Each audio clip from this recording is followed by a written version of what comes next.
Mahatma Gandhi said, "Earth provides enough to satisfy every man's need, but not every man's greed."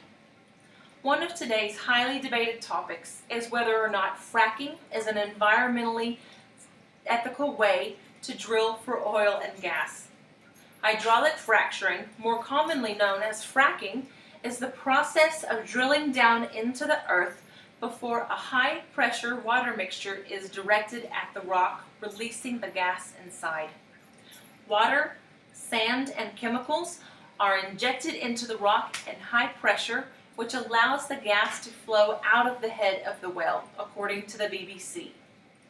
Hydraulic fracturing is a destructive technique to extract oil and gas from our earth.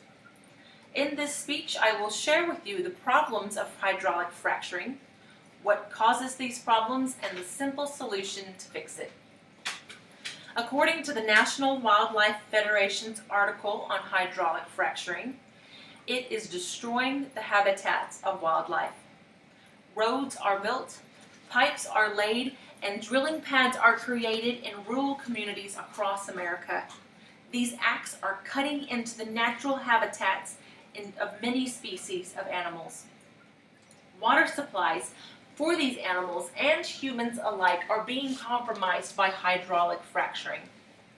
The United States Environmental Protection Agency, or the EPA, conducted a report in Pavilion, Wyoming in 2012 after locals there complained of a bad taste and smell in their drinking water. The EPA concluded that the chemicals used in the fracturing process were present in the drinking water supplied to these residents from their aquifer.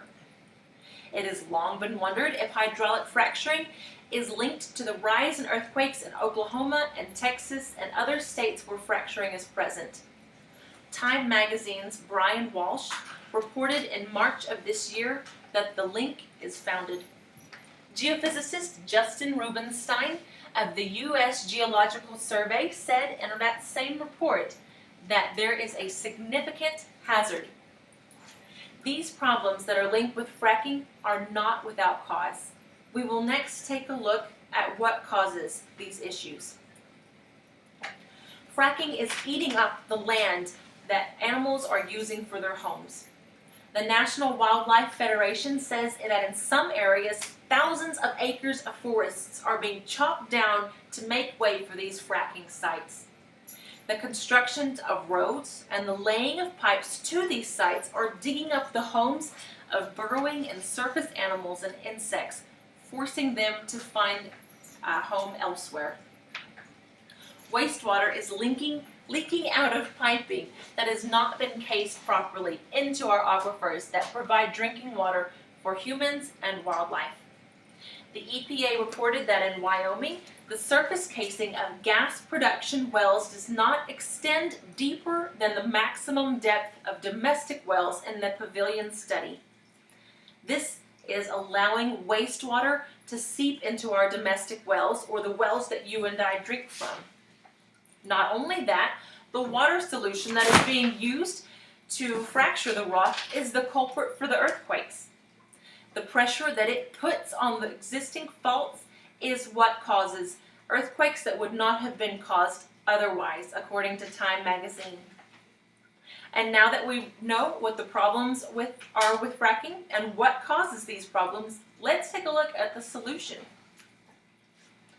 There is an easy solution to the problem of harming wildlife, contaminating our drinking water, and creating unneeded earthquakes that fracking causes. Don't do it. Oil and gas are not renewable resources as it is, and we will run out. There are other renewable resources such as wind and solar energy that we can use to create more energy. Many grassroots organizations are developing in protest to the fracking that is going on in their area. Do Not Frack New York is just one of those organizations. They are calling upon government officials to stop the fracking. In their pledge to put an end to the fracking, they state that they will engage in non-violent acts of protests, including demonstrations and other non-violent actions as their consciences lead them. The goal is the same from state to state. By not fracking, we will help conserve the resources of our Earth. In conclusion, hydraulic fracturing is causing more harm than it is good. The effects of fracking for the extraction of oil and gas is causing damage to our Earth at an alarming rate. We have learned that fracking is ruining the lives and the land in which our wildlife lives, destroying their homes. It is contaminating the water that we drink by the chemicals leaking out into our aquifers, and it is causing earthquakes that would not have been caused otherwise by putting pressure on our Earth below us. Fracking is a bad idea, and we must implore our government officials to put an end to it. The only way to stop the destruction caused by fracking is don't do it. Thank you.